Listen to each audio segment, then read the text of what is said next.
सचमुच में ये रिंग रोड नहीं है, ये जबलपुर के सर्वांगीण विकास की गारंटी है, नोट करके रख लेना। केवल रिंग रोड नहीं है। और रिंग रोड की अद्भुत कल्पना उन्होंने की, राकेश जी ने की, हमारे केंद्रीय मंत्री खाद्य प्रसंस्करण उद्योग और जल शक्ति आदरणीय श्रीमान प्रहलाद पटेल जी, मध्य प्रदेश सरकार के पीडब्ल्यूडी मंत्री आदरणीय गोपाल भार्गव जी, इस क्षेत्र के यशस्वी और लोकप्रिय सांसद जिन्होंने सबसे लंबा फ्लाईओवर भी बनवा लिया और सबसे लंबा सबसे बड़ा रिंग रोड भी बनवा लिया, भाई राकेश सिंह जी, हमारे यशस्वी सांसद उदय प्रताप सिंह जी, राज्यसभा के हमारे सांसद आदरणीय विवेक कृष्ण तनखा जी, राज्यसभा की हमारी संसद सदस्य बहन श्रीमती सुमित्रा वाल्मीकि जी, कैलाश जी भी बैठे हैं क्या? हाँ Kailash ji, old is gold.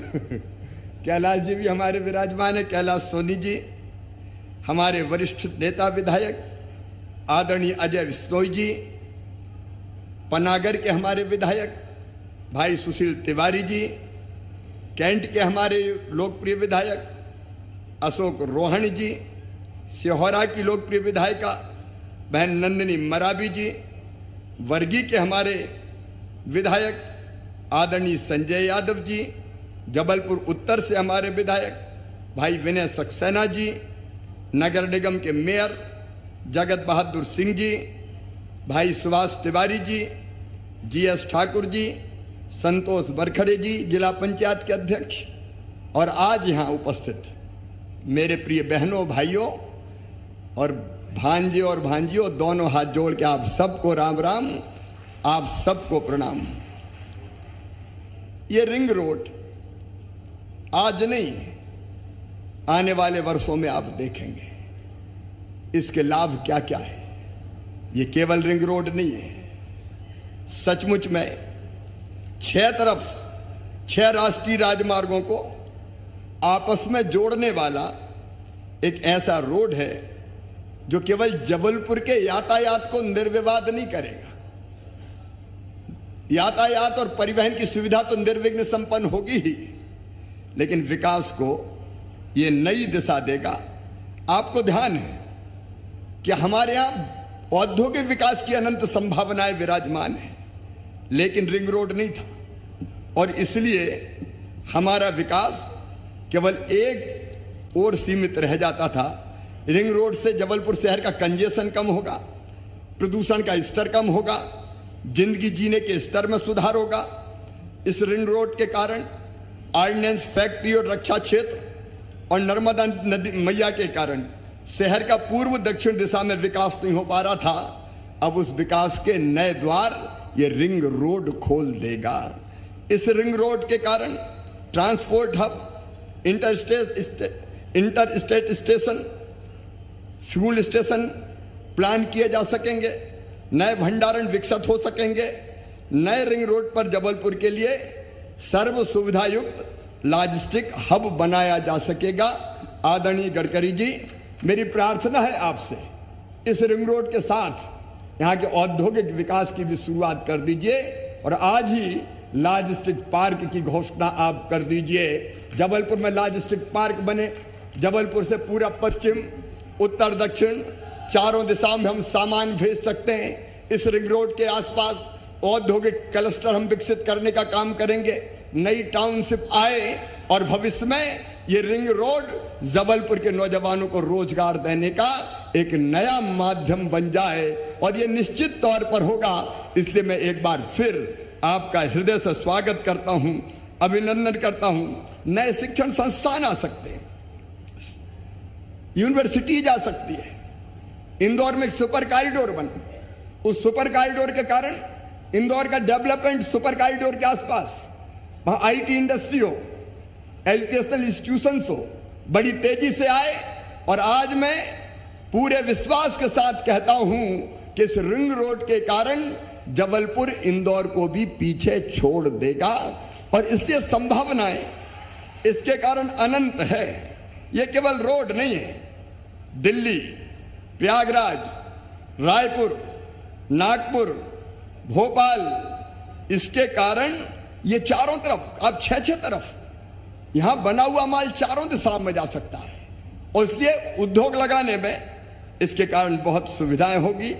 यहां बांधवगढ़ है, यहां कान्हा है, पेंच वाइल्ड लाइफ नेशनल पार्क है, वहां पहुंचना सुगम होगा और महाकौशल में पर्यटन की अपार संभावनाएं बढ़ेगी।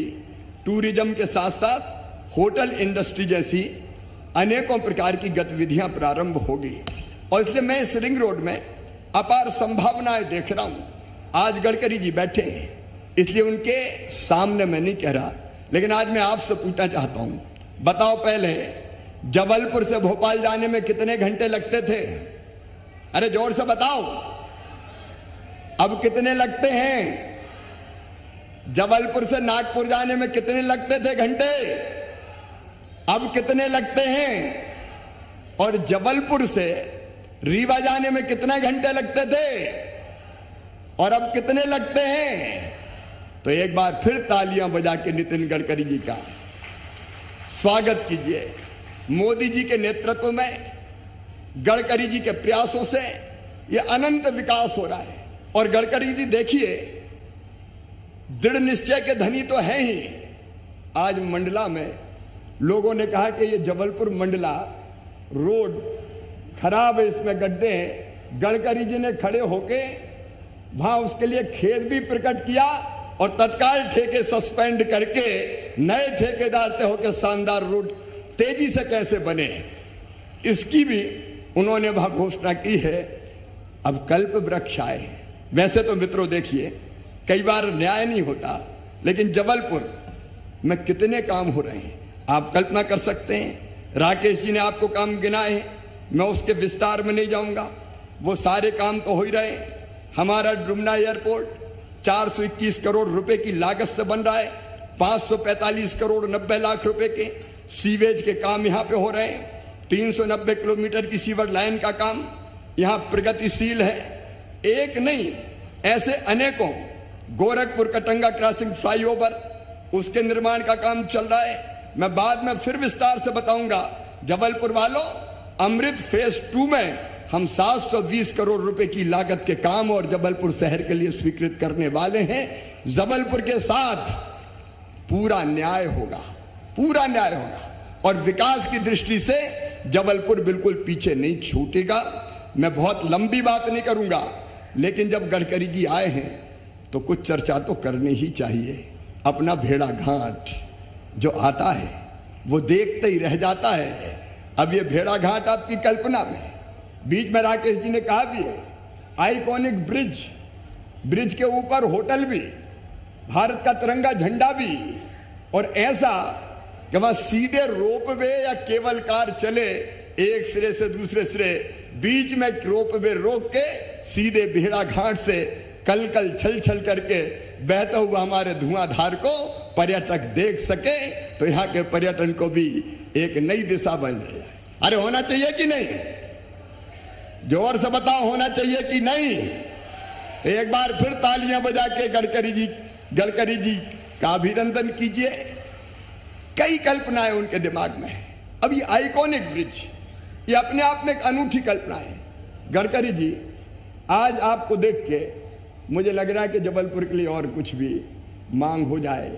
ये मास रैपिड ट्रांसपोर्ट सिस्टम, देखिए हमारे जबलपुर में भी गाड़ियों से लोग आते जाते हैं, यातायात बढ़ता जा रहा है।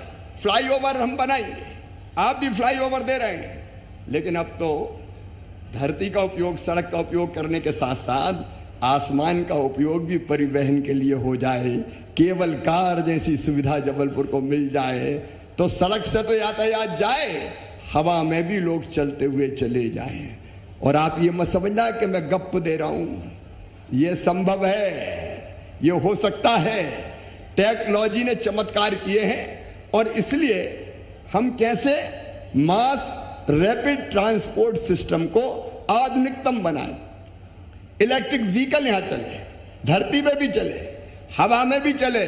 और एक बात और गडकरी जी, आज मैं आपसे कहना चाहता हूं, नागपुर और जबलपुर का दिलों का रिश्ता है, आत्माओं के संबंध है। कभी तो ये सीपी बरारी हुआ करता था। हमारा जो इलाका है भोपाल वाला, वो अलग था, सीपी बरार में नहीं था। मैं नवाबों का शासन था तो हम लोग कहते थे इंकलाब जिंदाबाद, तोजी चढ़े होशंगाबाद। लेकिन ये तो पहले ही स्वतंत्र हो गया था, भोपाल बाद में स्वतंत्र हुआ। नागपुर और जबलपुर को मैं मेट्रो रेल नहीं कहूंगा, आपके पास कई तरह के आइडियाज है, लाइट मेट्रो, अलग अलग के जो सिस्टम हो सकते हैं, एक बार उससे जोड़ दीजिए। सचमुच में नागपुर और जबलपुर दोनों की जनता के लिए वरदान हो जाएगा और तेजी से टूरिज्म और औद्योगिक गतिविधियां बढ़ेगी। अरे भैया हो मंजूर तो बोलो हाँ, जोर से बोलो हो मंजूर तो बोलो हाँ। देखो अब वो जमाना चला गया, एक सड़क बना दो, एक रोड और दे दो। अब इससे आगे बढ़ के सोचना है हमको। और नितिन गडकरी जी, प्रधानमंत्री श्रीमान नरेंद्र मोदी जी के नेतृत्व में ऐसे कल्पनाशील मस्तिष्क के मिनिस्टर हैं कि जिसके लिए असंभव शब्द कोई है ही नहीं। अब वो कहते मांग लो, जितनी दम है मांग लो। और इसलिए अगर ये सौगातें मिलेगी, हमारे पीडब्ल्यूडी मंत्री ने आज आपसे मांग की है राष्ट्रीय राजमार्ग की, प्रहलाद भाई ने आपसे मांग की है हमारे दमोह को राष्ट्रीय राजमार्ग से जोड़ने की, मैं इन मांगों का समर्थन कर रहा हूं और मुझे पूरा विश्वास है हम राज्य शासन की तरफ हर संभव सहयोग करेंगे। आप इन सौगातों को मध्य प्रदेश को देंगे। अनेकों सौगातें दी है, वो बताने का समय नहीं है।